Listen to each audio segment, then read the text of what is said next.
Salmo 51 nós vamos ver um passo a mais sobre esse processo de desintoxicação. Vamos ler do verso 1 ao 12 que diz: tem misericórdia de mim, ó Deus, por teu amor, por tua grande compaixão, apaga as minhas transgressões, lava-me de toda a minha culpa e purifica-me do meu pecado, pois eu mesmo reconheço as minhas transgressões, e o meu pecado sempre me persegue. Contra ti, só contra ti pequei e fiz o que reprovas, de modo que justa é a tua sentença e tens razão em me condenar. Eu sei que sou pecador desde que nasci, sim, desde que me concebeu a minha mãe. Sei que desejas a verdade no íntimo e no coração me ensina a sabedoria. Deus, purifica-me como esopo e eu ficarei puro. Lava-me e mais branco que a neve eu serei. Faz-me ouvir de novo o júbilo e a alegria, e os ossos que esmagaste exultarão. Esconde o rosto dos meus pecados e apaga todas as minhas iniquidades. Cria em mim, ó Deus, um coração puro, e renova dentro de mim um espírito reto e estável. Não me expulses da tua presença, e nem tires de mim o teu Santo Espírito. Devolve-me a alegria da salvação, e sustenta-me com o espírito pronto a obedecer. Vou ressaltar o verso 10 novamente. Cria em mim, ó Deus, um coração puro, e renova dentro de mim, no original diz, um espírito equilibrador. Amém? Pode estar sentado.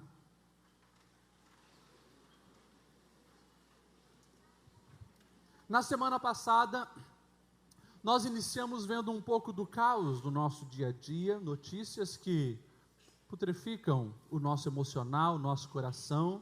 E eu falei pelo menos 3 coisas importantes que nós precisamos fazer nesse processo de desintoxicação da alma. E claro, eu espero que essa semana para você já foi diferente, porque não adianta nenhum de nós ouvirmos isso aqui, eu estudar isso aqui, receber isso de Deus, se eu não praticar na minha vida, de nada serve. Se você não praticar na sua vida, de nada serve.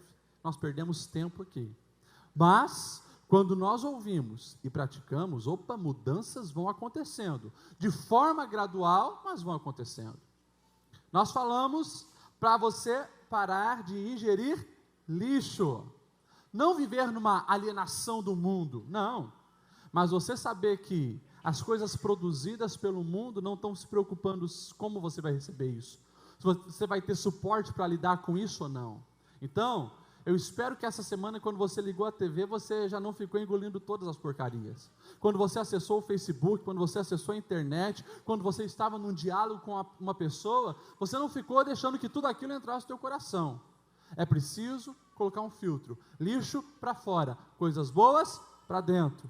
Paulo lembra que a tua mente seja cheia de tudo que é bom, agradável, perfeito, de boa fama, tudo que tem louvor, e isso que deve ocupar o teu pensamento, ok? Nós falamos sobre aproveitar também os momentos da vida, porque a vida passa rápido, nunca mais nós teremos a mesma idade, mesmo momento, as mesmas situações. Você que está com 15, nunca mais terá 15 anos, você que está com 30, nunca mais terá 30, você que está com 60, nunca mais terá 60, as coisas mudam e você precisa aproveitar e viver cada dia da melhor maneira possível. Salmo de número 90 que diz: Senhor, ensina-me a contar os dias, para que eu alcance um coração sábio. E a terceira coisa nós falamos: fuja da religiosidade barata e procure um relacionamento verdadeiro com Deus. Não existe forma mágica, não existe o sabonete da unção, a vassoura que vai purificar a sua casa. Se você colocar essa correntinha no pescoço, nada de ruim vai te acontecer. Se você amarrar uma fitinha no braço, os demônios vão fugir de você. Isso não existe, isso não é bíblico, isso só pega pessoas que não conhecem a palavra. O que traz bênção para nossas vidas, preenche o coração e nos realmente faz viver uma vida em abundância, é relacionamento real com Deus. E eu falei para vocês, mais importante do que vocês fazem aqui na quinta noite apenas, é o que vocês fazem entre as quintas à noite, ok? Essas 3 coisas nós falamos na primeira semana. Hoje eu gostaria de complementar um pouco mais alguns dos pensamentos e falar coisas importantes para você. Eu gostaria de começar com uma imagem, me ajuda aí, Rafael. Uma imagem que, olhando aparentemente, parece repulsiva. E você já ouviu falar sobre o sapo na panela de água quente. Dizem, né, cientistas, e várias histórias têm a respeito de um sapo que foi pegado da lagoa com uma panela e aquele sapo foi colocado no fogo.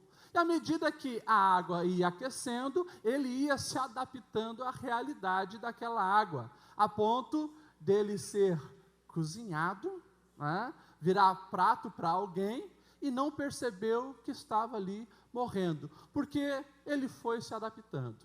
Diferente de um sapo, quando cai numa água quente, saindo da água fria, já tem uma reação e pula fora. A outra imagem mostra o fim desse sapinho aí, né? A gente olha assim, meio nojento, mas tem gente que come isso. E eu já comi rã e diz que é bom, eu gostei, né? Sapo eu nunca comi, mas diz que é parecido, né? Enfim. O que eu quero que você entenda com isso?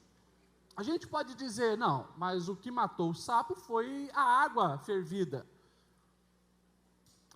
Eu gosto de pensar que o que matou o sapo foi a falta de atitude dele, de sair daquela panela. E isso tem muito a ver com cada um de nós. Não que nós sejamos sapo, mas há uma lição preciosa para atender. Por quê? Porque muitas vezes nós nos acostumamos gradativamente com as toxinas da vida, não reagimos, não tomamos a atitude necessária e acabamos mal, com fim drástico, com fim trágico. Se nós voltarmos para aquele slide, não vamos fazer isso, tá, Rafael? Mas se nós voltarmos para aquele slide que eu mostrei semana passada aqui, de pai que mata filho, filho que mata pai, de pessoa que abandona a família, de pessoa que mata o outro, se a gente pegar cada realidade daquela, você vai ver que foi um passo de cada vez para que aquilo ali acontecesse. Os alertas, as sirenes da vida foram tocando, as sinalizações foram aparecendo, mas foram negligenciadas, se acostumaram com o mal e acabaram sendo engolidos por esse mal e vivendo o caos.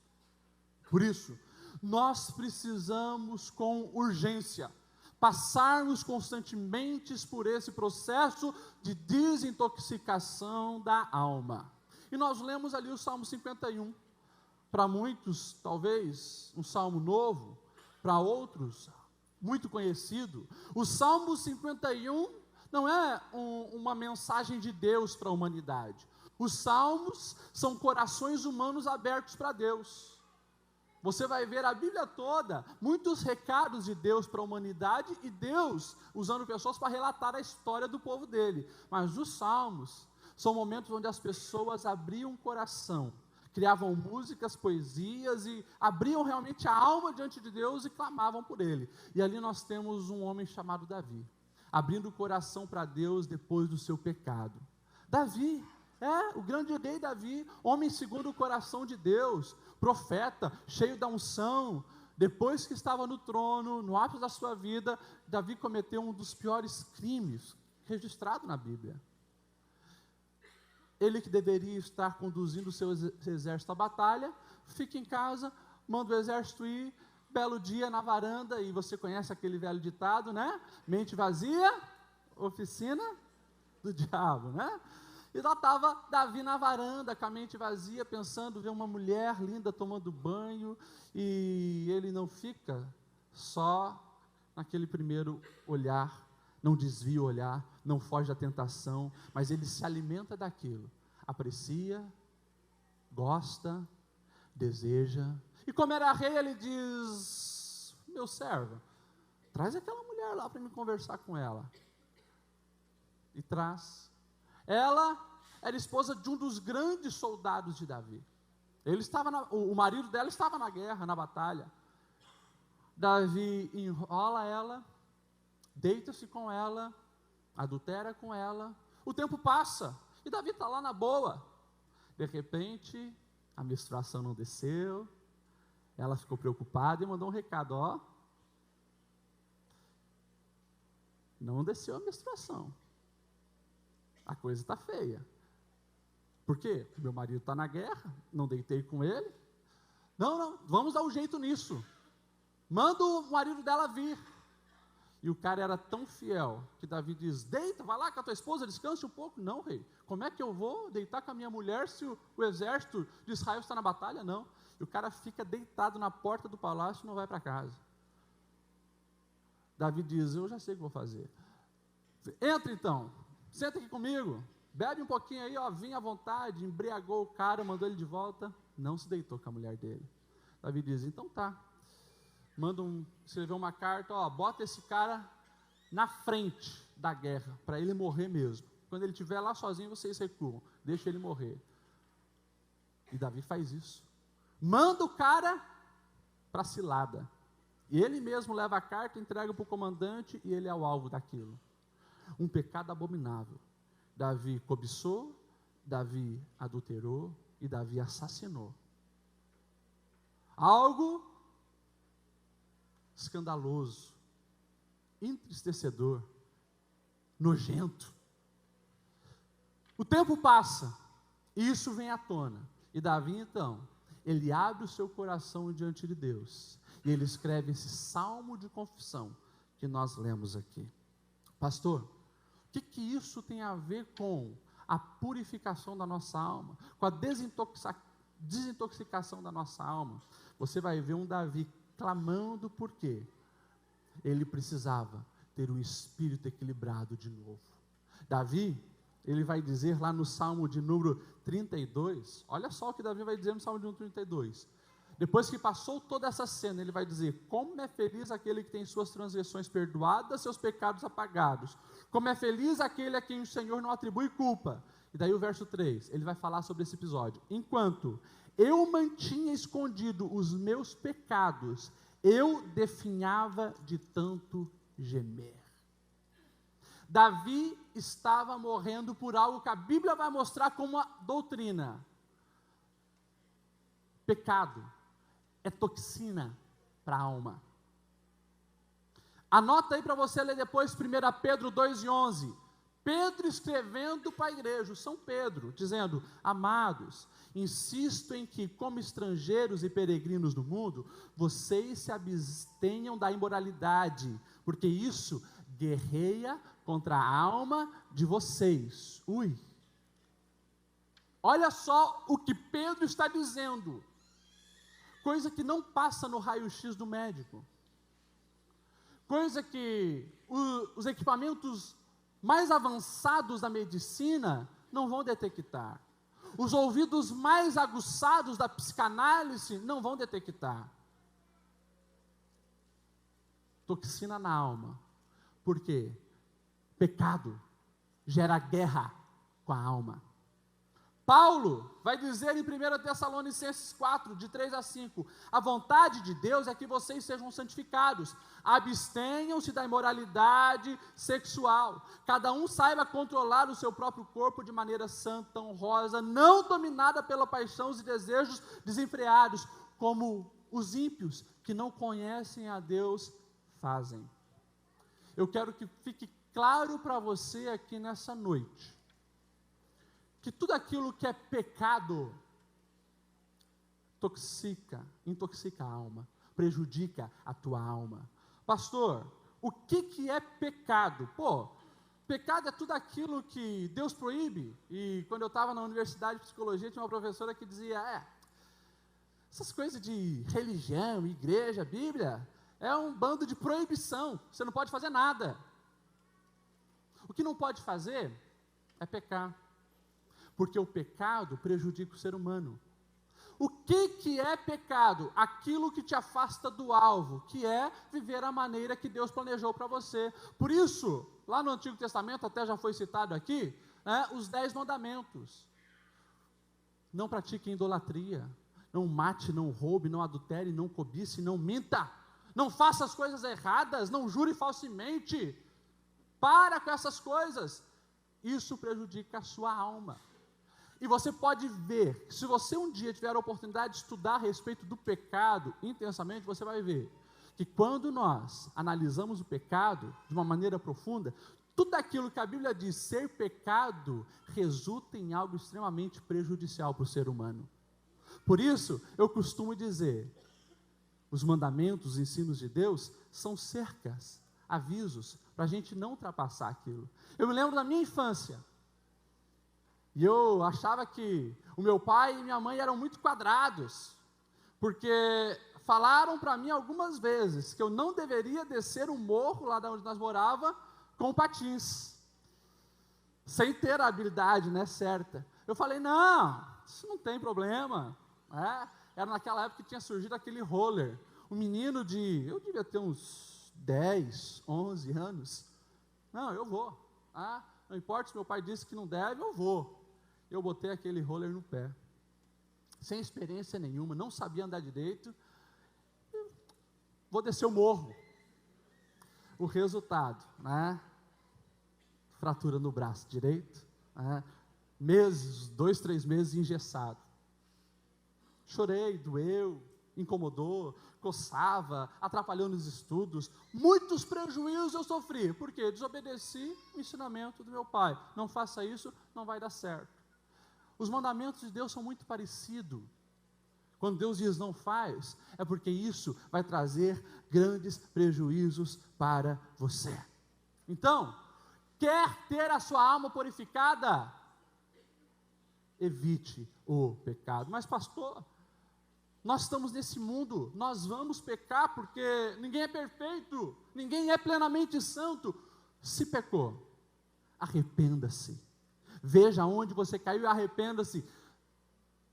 Busque o recurso certo, confissão, busque aquilo que Jesus já fez na cruz. Senhor, que o teu sangue me purifica, eu confesso e deixo, quem confessa e deixa, alcança misericórdia. Mas por que tem tanta gente definhando hoje?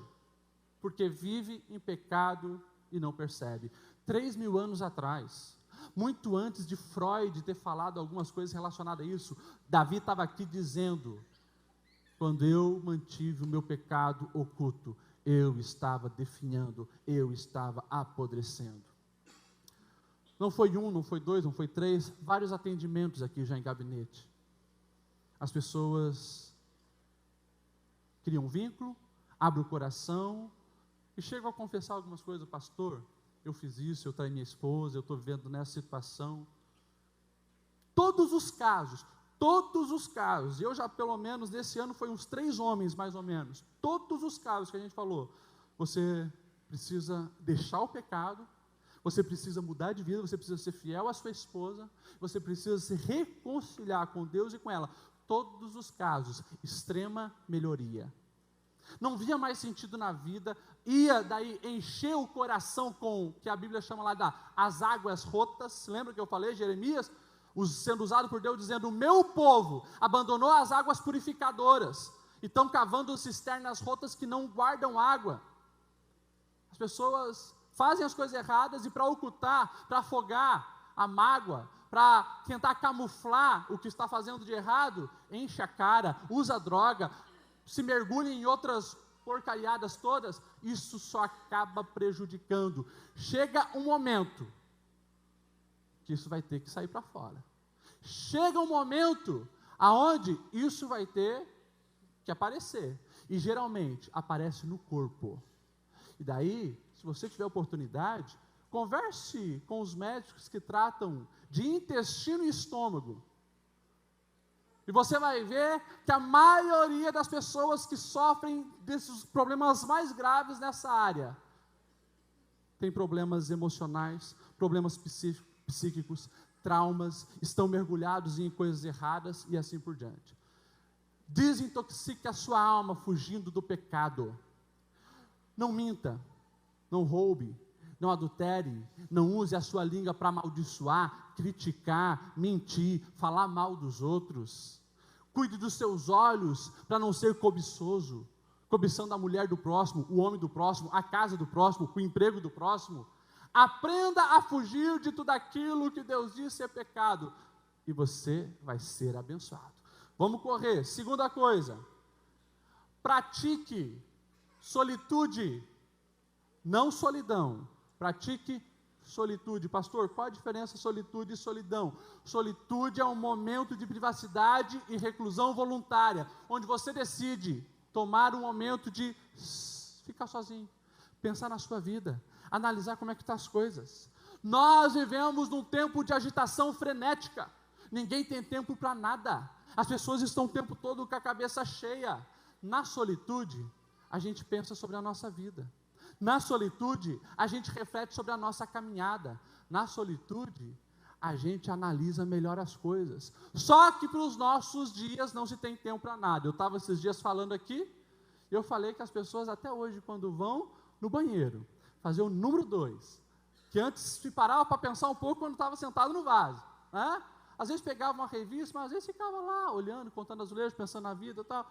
Hoje vai para o banheiro com o celular, e daí está o tempo todo lá, vai deitar, o tempo todo, aquela agitação na mente, não se para, não se pensa mais, consequentemente, as atitudes que tem tomado não são regadas com reflexão, e daí você vê tantas escolhas erradas, tantas atitudes sem medir as consequências. É aquele menino que nós já falamos, do filho pródigo, da Bíblia, uma história que Jesus contou. Menino com a cabeça cheia, eu vou para fora, eu vou fazer festa, eu vou encher a cara, eu vou com os amigos, vou pedir herança do meu pai, pai, me dá aqui, estou indo, estou vazando, tchau. Festa, balada, curtição, droga, rock and roll, música e bebida e tal, amigo aqui, amigo lá, daqui a pouco o dinheiro acabou, bateu na porta de um nada, na porta do outro nada, me ajuda, né? Foi aonde? Para poder sobreviver, tinha uma vaguinha lá, cuidar de porco, caiu lá.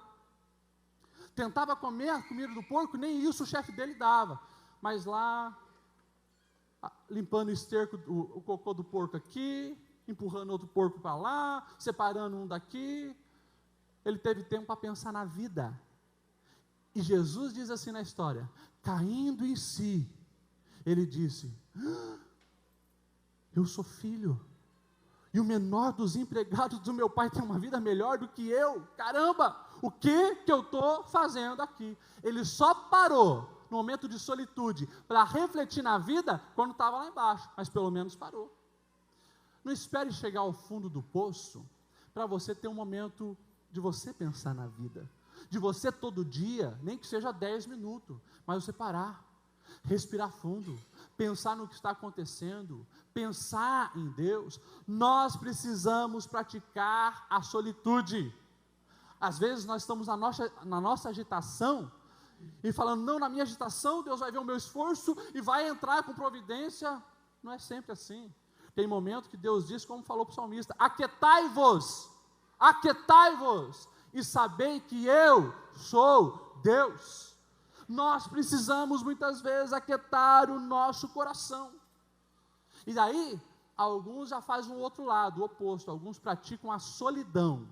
Semana que vem eu vou falar dos relacionamentos tóxicos, mas relacionamento é o que eu e você precisamos. Não estou falando de solidão. O que é a solidão? A solidão é aquele isolamento na defensiva. Não vou me relacionar porque eu estou traumatizado, não vou me relacionar porque eu não consigo manter um relacionamento com ninguém, então eu vou me isolando, achando que televisão supre as minhas necessidades, achando que amizade virtual supre as minhas necessidades, e nada disso adianta. Nós fomos feitos não para ser ilha, nós fomos feitos precisando de toque, precisando de carinho, precisando de abraço, as necessidades emocionais. Nós precisamos de gente. Mas pastor, as pessoas não são perfeitas, as pessoas são más, as pessoas nos machucam. Sim, mas elas também nos curam, elas também nos ajudam. Nós somos feitos para relacionamento, e se você quer passar por um processo de desintoxicação, pratique a solitude, mas não a solidão. Não se isole, não viva uma vida desconfiando de todo mundo, porque isso vai fazer com que o diabo se irande com a tua vida, porque você vai ficar sozinho, e ninguém vai ser por você. Para com esse negócio de dizer, e eu vou falar isso lá na frente também, dizer que não preciso da minha família, não preciso de ninguém, não preciso de amigos, eu me basto. Você vai ver que você é falho, que tem dia que nem você se suporta, e nesse dia, quem que vai estender a mão para te levantar? É por isso que muitos caem e não se levantam. É por isso que nesse momento, de extrema solidão, alguns pegam uma corda, botam no pescoço e não tem uma voz sequer que diz não faça. Pelo contrário, os demônios a cercam e diz, faça isso, acabe com a sua vida. E o diabo, infelizmente, tem tido sucesso na vida de muitas pessoas, porque se isolaram. Pastor, você está falando de Bíblia, né? De teologia também. Mas você quer um pouquinho de ciência? Em Harvard, teve um psicanalista e psiquiatra, até trouxe o nome dele para você depois pesquisar e ver, Robert Waldinger. Ele fez um estudo, só em Harvard, foi 25 anos de estudo, olha só quantos anos durou o estudo. Um estudo que durou 75 anos. Um estudo que durou 75 anos. Sabe o que eles fizeram?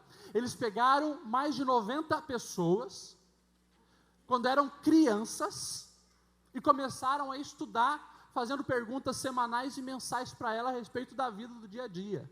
Eles ficaram 75 anos estudando essas pessoas. Para ver o quê? Para ver como ter uma vida de qualidade, como ter uma vida bem-sucedida.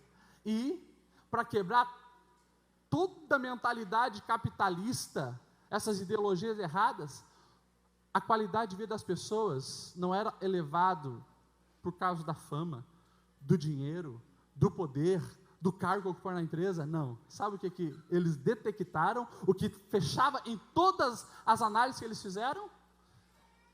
Bem relacionado com a família, com amigos, com as pessoas. Os que morreram mais cedo foram aqueles que viviam em extrema solidão. Quer desintoxicar a alma?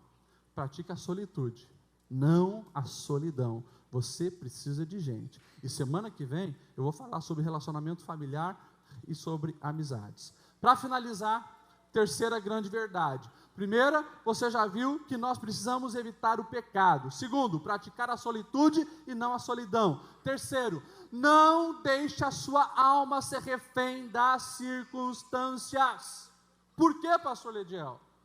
Porque as circunstâncias mudam o tempo todo. A circunstância é o tempo todo oscilante. As pessoas hoje vivem numa roda gigante existencial. Já falei isso algumas vezes para você. Sabe quando a pessoa está lá em cima, ri, te abraça, te elogia, no outro dia está lá embaixo, te xinga, te maltrata, te despreza, no outro dia lá em cima. Se você depender o tempo todo da sua alma estar bem ou mal, baseada na circunstância, naquilo que te cerca, você vai viver uma vida tóxica, uma vida má, porque o mundo é mau. O humor das pessoas oscila o tempo todo. A maioria dos dias o teu chefe está emburrado. O trânsito de Blumenau todo dia é um caos. Se você deixar que a saúde da sua alma dependa disso, que nem diz o velho ditado, você está ralado. Meu pai dizia, você está lascado. Porque todo dia você vai receber cara feia. Todo dia você vai receber olhar atravessado. Todo dia você vai encontrar um mal educado. E se você viver nessa lógica, se ele sorriu para mim, eu sorrio para ele. Se ele fez bem para mim, eu faço bem para ele. Se ele não está bem, eu também não vou estar bem. Se ele está bem, eu estou bem. Não. Você precisa viver uma vida muito além da circunstância, é a vida equilibrada. Por isso que Paulo vai dizer em Coríntios, capítulo 15, verso 58, a respeito do viver em equilíbrio. Ele vai dizer assim: portanto, meus amados irmãos, sejam firmes e constantes. Constantes. Chega desse negócio, um dia lá em cima, um dia lá embaixo, um dia lá em cima, um dia lá embaixo. Não estou dizendo que você também não vai ter o teu dia mal, vai ter sim. Mas se você depender o tempo todo do que os outros estão fazendo para você, você está lascado. Quem entra geralmente na minha sala, ouve uma frase, que é bíblica. O princípio é bíblico. E até um filósofo ateu já falava isso. Sartre dizia: não importa o que as pessoas vão fazer com você, importa o que você vai fazer com o que as pessoas fazem a você. Isso já foi pregado hoje aqui. Obrigado, Marcele, ajudou na pregação. Marido estava emburrado lá, não vou agir assim. A mulher sábia edifica a casa. Se ele está agindo assim, eu vou agir diferente. Por quê? Porque se você só reage com o mal, ele também vai reagir negativamente. Ou seja, você continua naquele processo de perpetuar o mal. Algumas vezes, quando eu e a minha esposa, que também nós temos as nossas brigas, né? Pastor também tem desentendimento com a esposa. Alguém tem que parar e fazer o bem. Porque senão, a gente vai perpetuando o mal e aquelas coisinhas que começam pequenas, vão enraizando. É uma semente do mal que vai se fortalecendo e daqui a pouco está uma árvore enorme, destruindo a sua vida e o seu casamento. Então, por favor, não deixe a sua alma ser refém das circunstâncias. Se coloque em pé. Paulo, ele já dizia, lá na cadeia, cercado de bandido, com as costas esfoladas pelos soldados romanos, ele escrevia a carta para as igrejas, e para Filipenses ele escreveu assim: gente, alegrai-vos no Senhor, alegrai-vos no Senhor, não sejam refém da circunstância. E ele vai dizer: eu posso todas as coisas naquele que me fortalece. Posso ter dinheiro no bolso ou não, posso estar doente ou estar sadio, eu posso estar bem, porque quem me fortalece é Deus, é Deus, é Deus. Eu quero orar por você. E mais uma vez, eu não vou chamar ninguém na frente. Semana que vem eu vou chamar. Eu não vou chamar ninguém na frente. Mas só você sabe como é que está o teu coração. E eu sei que Deus deu essa palavra para mim, porque tinha pessoas aqui que precisavam ouvir isso. Tem pessoas aqui que precisam evitar o pecado. Você está vivendo debaixo de culpa, e isso está dilacerando o teu coração. Você mente para o seu cônjuge, e acha que isso não vai ter consequência, está te destruindo. Você maqueia um relacionamento saudável com os filhos, mas a culpa está te remoendo o tempo todo. Você dá jeitinho no trabalho, mas todo dia não consegue pegar no sono, porque vai que vem à tona, vai que descobre, e tudo vem à tona, uma hora aparece. Por isso, fuja do mal, fuja do pecado, não se misture com isso. Você talvez tenha vivido uma vida tão agitada, você não tem nem mais tempo para você mesmo, e daí você não se conhece às vezes. Você está tão irritadiço, tão estressado, qualquer coisa te ofende, a tua reação sempre é agressiva. Pare. Você está violando um dos mandamentos do Senhor, que é você guardar um dia para descansar, para pensar em Deus. Solitude. Não caia na solidão, mas pratique a solitude. E por fim, cuidado com a circunstância. Não seja refém da circunstância. Quando falarem coisas negativas a teu respeito, esteja coisas boas para dar em troca. Se olhar atravessado para você, olhe com amor, com respeito. Não estou dizendo para você ser um bobo alegre, mas para não deixar que as coisas ruins do dia a dia venham ter lugar no teu coração. Vença o mal com o bem. Feche seus olhos e você fale com Deus. Qual dessas áreas que você precisa melhorar? Fale com Deus. Quais as mudanças que precisam acontecer na sua vida? Senhor, mais uma vez a tua palavra foi pregada. E realmente, Senhor, nós precisamos de desintoxicação. Senhor, nós não queremos ser aquele sapo na panela, que não toma uma atitude de sair, mas vai se acostumando com o mal, se acostumando com o erro, se acostumando com o pecado, se acostumando em ver pornografia todo dia, em falar palavrão todo dia, em mentir todo dia, em desrespeitar todo dia, e a gente está cozinhando e não se tocou. Deus, outros estão na panela do ativismo, e não percebem que se não sair logo dela, Senhor, eles estarão destruindo a sua vida. Alguns, Senhor, estão também sendo prejudicados o tempo todo, influenciados pela circunstância. Se a circunstância não está bem, eles não estão bem, e vivem vida oscilantes. É por isso que nós nessa noite pedimos Teu Espírito Santo, venha sondar cada coração que chegou aqui, venha tirar a venda, venha trazer a realidade, e que a Tua palavra, Senhor, venha gerar a vida que nós precisamos. Tira-nos da panela, Senhor, tira-nos da panela antes de nós virarmos refeição do diabo. Tira-nos, Senhor, nós precisamos estar em Ti e viver a vida em abundância que o tem para nós. Portanto, Senhor, nos alerta, traga-nos, Senhor, à tona, para que nós possamos vencer o mal e vivermos a vida que tu tem para nós. Assim nós oramos, assim eu abençoo os teus filhos, em nome de Jesus.